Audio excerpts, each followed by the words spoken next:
Assalamualaikum warahmatullahi wabarakatuh. Piye kabar sedulur? Semoga kita selalu dalam lindungannya. Baik, pada kesempatan kali ini saya akan melakukan penyemprotan ya. Sebenarnya saya tadi sudah melakukan penyemprotan, baru habis 1 tangki. Kemungkinan ini nanti habis 3 tangki ya. Untuk populasi 1.500 lah, kurang lebih 1.500 batang di usia tanaman cabai saya yang berusia 63 hari setelah tanam. Dan kondisi tanaman cabai saya seperti ini. Ini tingginya hampir sama dengan saya ya. Kalau saya itu tingginya 166 cm ya, kurang lebih segini tingginya di sini. Dan untuk kondisi tanamannya sekarang seperti ini.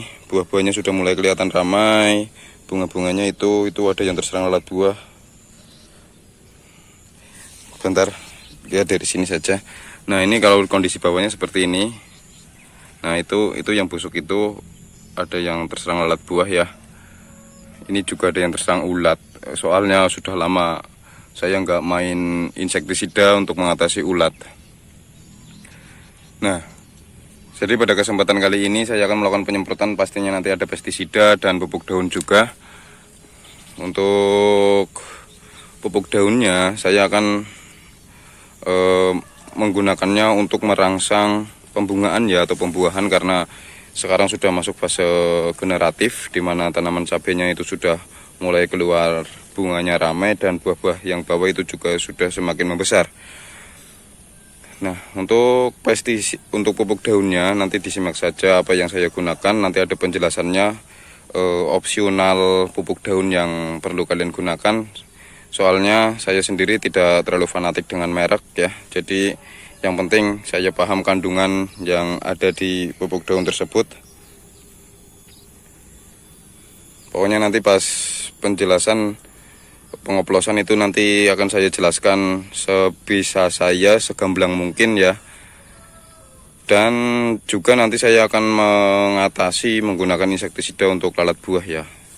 Karena ya tanaman seperti ini, apalagi cabai itu kan disukai sama lalat buah. Dan perlu dipahami juga, semakin tanaman kita rimbun itu lalat buah itu semakin betah dengan kondisi tanam cabai kita. Jadi ini nanti juga penyemprotannya dengan volume tinggi ya, karena kondisi tanamannya yang sudah seperti ini rimbun. Takutnya kalau volumenya nggak tinggi nanti malah nggak bisa masuk sela-sela tanaman.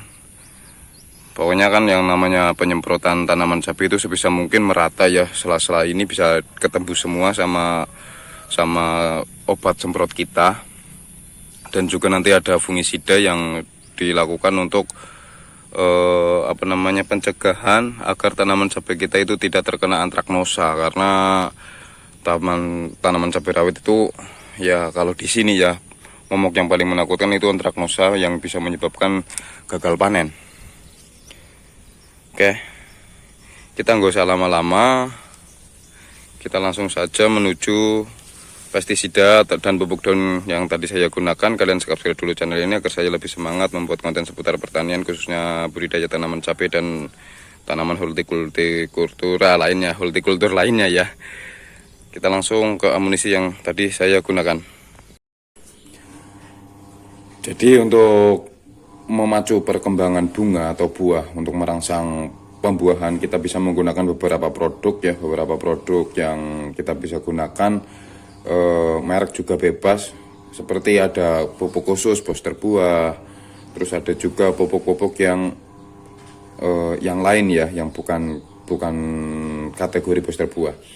Dan perlu Anda pahami, perlu kita pahami semua, untuk memacu pembungaan atau pembuahan, kita bisa menggunakan pupuk yang kandungan fosfat dan kaliumnya tinggi. Jadi pupuk apa saja itu, yang penting kandungan fosfat dan kaliumnya tinggi.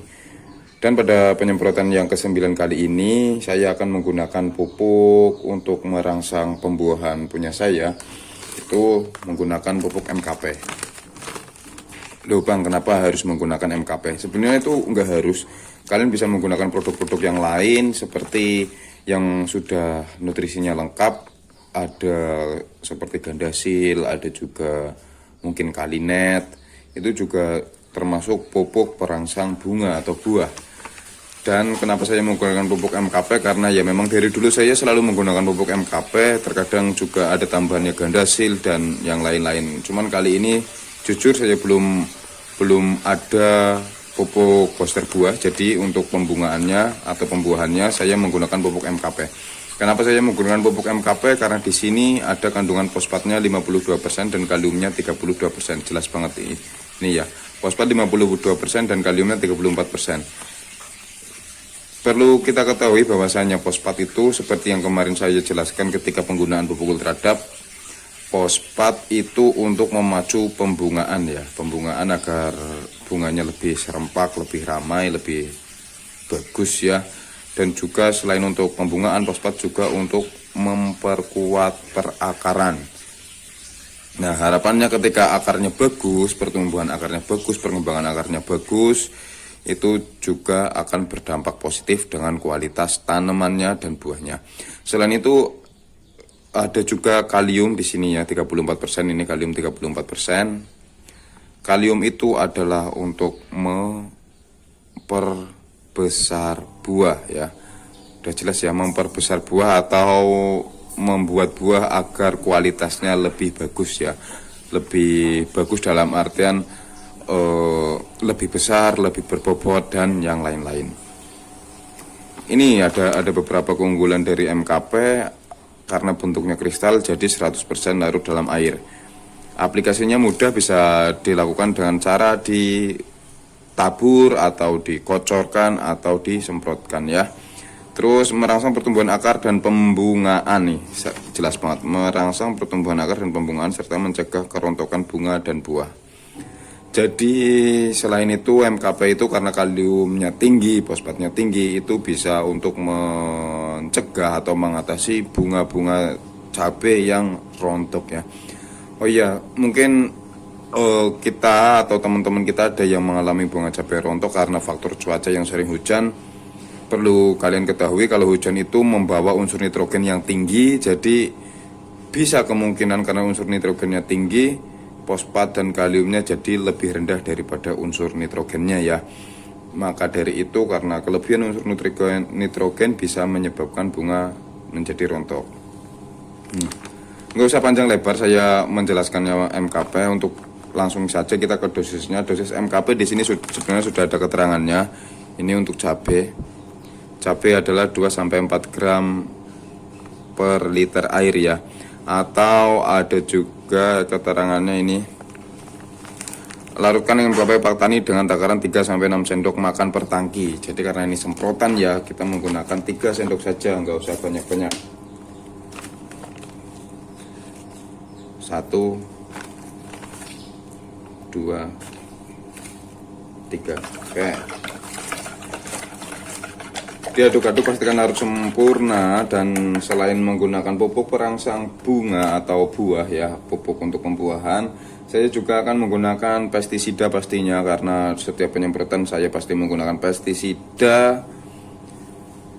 Dan untuk pestisida yang saya gunakan, saya akan menggunakan Dimetoat atau bahan aktifnya itu Dimetoat dan merek dagangnya Dastan ya. Kenapa saya menggunakan Dimetoat? Karena saya akan berfokus pada untuk lalat buah. Dan dosisnya seperti biasanya menggunakan tutup ini saja, karena ini tutupnya kecil ya. Ini tutupnya kecil, jadi 2 tutup ini ya. Kalau semisal pakai gelas takar, kita bisa menggunakan 10 ml per tangkinya. 1, 2. Oh iya, perlu hati-hati juga, ini Dastan adalah insektisida yang menurut saya kategori cukup panas di tanaman, jadi nggak usah menggunakan dosis yang berlebih, sesuai anjuran saja. Di dalam bungkusnya ada, namun kalau saya pribadi seringnya menggunakan 10 ml per tangkinya. Takutnya kalau menggunakan dosis berlebih akan menyebabkan pucuk daunnya atau pupus-pupus barunya itu menjadi kaku, bahkan bisa menyebabkan gosong. Dan untuk fungisidanya saya akan menggunakan Onsep dengan bahan aktif Mancozeb. Ini untuk pencegahan dari jamur ya, pokoknya ya pencegahan, pengobatan yang masalah penyakit yang disebabkan oleh jamur. Dan untuk dosisnya sesuai 2 sendok makan. 1, 2. Nah, untuk penyemprotan yang ke-9 kali ini, hanya menggunakan ini saja. Saya tidak menggunakan perekat karena kondisi cuaca kali ini nggak mendung, nggak ada tanda-tanda mau hujan, jadi ya saya tidak menggunakan perekat. Oke, sampai jumpa di video selanjutnya. Assalamualaikum warahmatullahi wabarakatuh.